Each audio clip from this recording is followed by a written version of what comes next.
All right, so Clev or Star had this great idea about talking about politics and voting our agenda. And I was just kind of blown away, said, hey, we need to get back on the horn, do this podcast. And so I'm honored to have all of you on here. Speaking of honored, Star called me an honorary woman. I'm still getting over that. You know you liked it. Everybody liked it. Still know how to take that. So look, Star, why were you so passionate about discussing voting and our agenda? Well, first of all, because my life is dedicated to the empowerment of our community. And I feel like we get this whole political thing wrong in a lot of ways. We do politics based off of feelings. We do politics based off of we don't have realistic expectations with this, and we go into the political arena without an agenda, without a strategy. We do not weaponize the power that we have politically. We believe in people who have constantly shown us that they mean us no good. And if there's to be any real change, systemic change in our communities through politics, then we have to, we got to do better at this. Like, at what point do you stop falling for the banana in the tailpipe? At what point, they say same behavior, same results. And it's like, I'm seeing people begin to, realize this, but more people need to realize this. And I would love for us to begin to do things about this. Because I just get frustrated with some of the conversations that maybe not so much in my circle, but just things that I hear people saying when you're watching TV, when you overhear certain circles, and, Biden was Obama's vice president. And it's like all these strange reasons that people have that they're going to vote for someone, and they're getting nothing in return. Wow, you said we fall for the banana in the tailpipe. That sounds like something you would say, Crumb. Absolutely. She speaks very well, very impressed. And I can tell this is going to be great. I agree with everything she's saying, but I'm probably going to come from a completely different angle with it. I guess where I stand on voting, at this particular time, I'm going to go with the master teachers. And not only did Umar Johnson say, you know what, we probably shouldn't be voting right now, but Claude Anderson also said this as well. The very root of this political system is based off capitalism, which is a team sport. And until we can come together and operate homogeneously, we have no need to vote.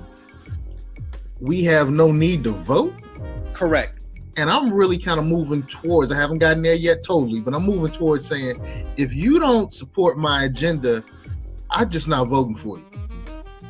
I'm just not voting for you. So I might end up skipping the presidential part of the ballot and vote for the state and vote for the city parts. I might vote, I'm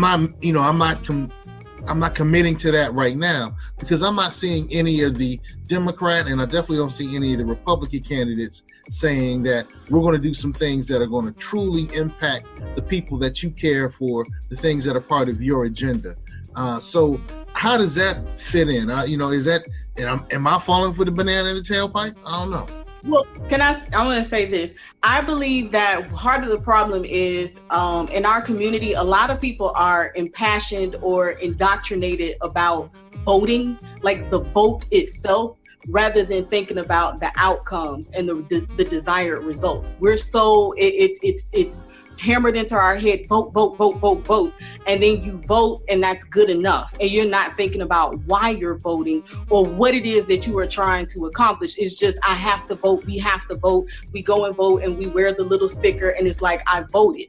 And I think that's passion, emotion, somewhat indoctrination, and I think that voting recklessly is just as dangerous as not voting.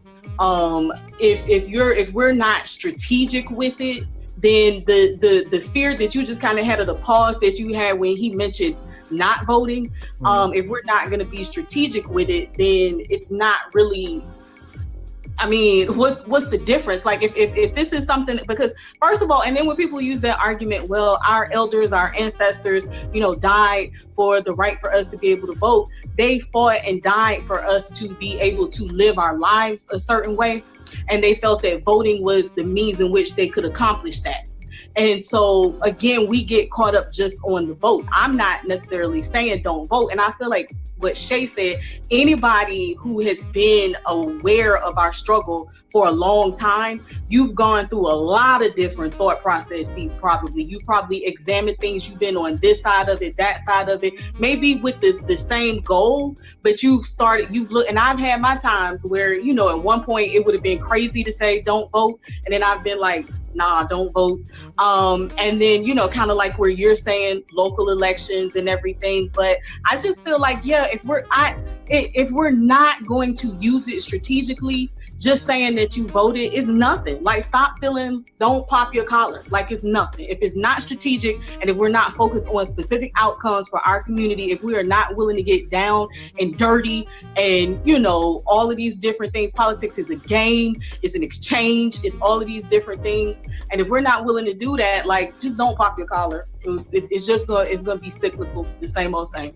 Yeah, I know you got something to say, Crumb, but I wanted to say, I've had people say for years, your ancestors gave up their lives for you to have the right, R-I-G-H-T, to vote. And now that we have the right to vote, we need to move from just having the right to being empowered with our vote. And I believe it's a four-step process. First, you get the right to vote, then you vote your heart, and then you become a seasoned, a mature voter, a person who's mature and politically conscious. And then you start voting as a block because you're moving for the greater good. And then you go to the next level, which means you can withhold your vote until you're on the candidate's agenda.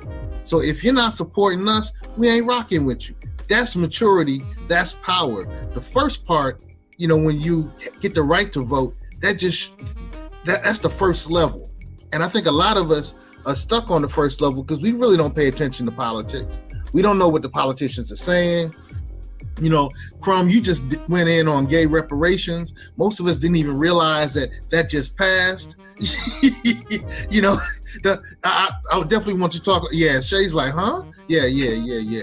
So I think that we need to become more politically conscious. And once we're politically conscious, we can understand that we may simply be on level 1 and we need to move up to level 4.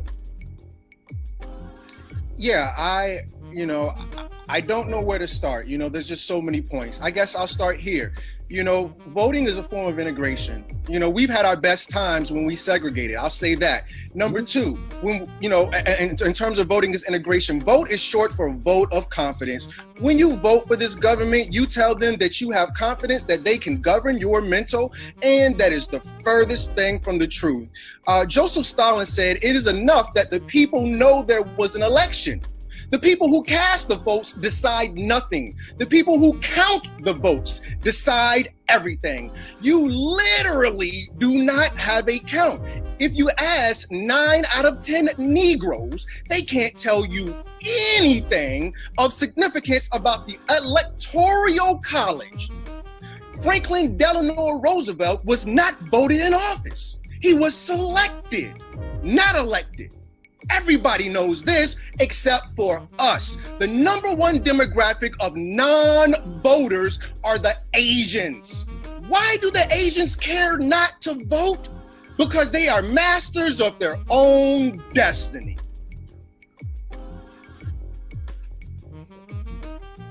If I could chime in there, speaking of 400 some years, there's no such thing as a Democrat. There's no such thing as a Republican. These things switch every 50 years because we're not paying attention. The Democrats used to be Republicans and the Republicans used to be the Whigamores.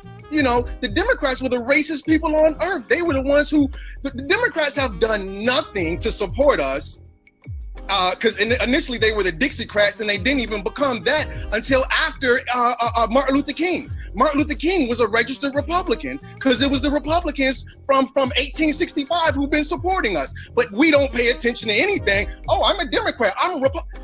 okay, so in 50 years, the Democrats will be the Republicans. It's a game. And just like the sis was saying, stupid is as stupid it does. They've made us look stupid, and Trump is the epitome of that. If anybody still has faith in this kangaroo court after Trump has showed us that this whole thing is rigged, then it's like, okay, you deserve anything that happens to you. Let me say this as well. You know, I want to be as candid as possible. F Trump, F Barack, F Bush, F Bill, F Daddy Bush, Reagan, James, Gerald, Richard, Lyndon, John, Dwight, Harry, all of them.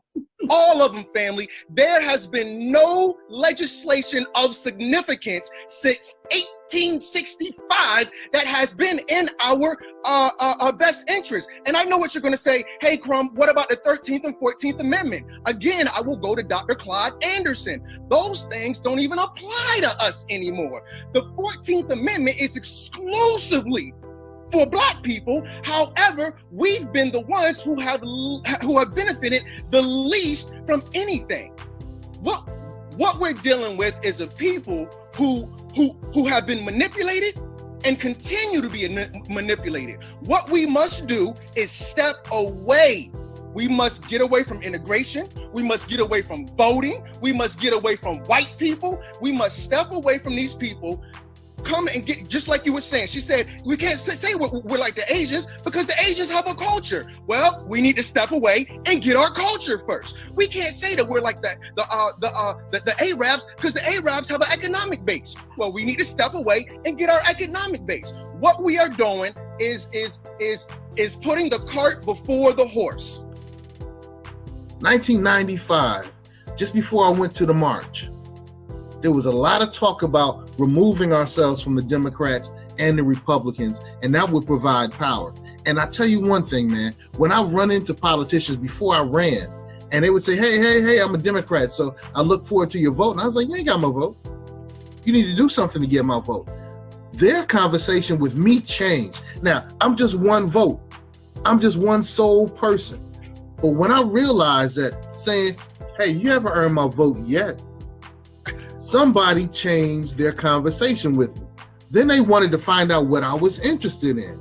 I think on a collective basis, and it doesn't have to be everybody, because everybody ain't woke. Shay, everybody ain't Christian. Everybody's not politically conscious. Everybody's not everything. But if enough of us are loud enough to say, you haven't earned our vote yet, you need to do these things to earn our vote, and we have 8 minutes left, then we will have the change and we will have the agenda. We need to move now from, like I said earlier, getting the right to vote to become empowered with our ability to vote. So what are the mechanics? What are the mechanics? So how do we get to represent, because we're not a monolith. We have different ideas. We range all sides of the political spectrum. We stand on different stances, but I agree completely. Like even if half of Black America decided, hey, you have to earn our vote together, but how do we get to a point where we are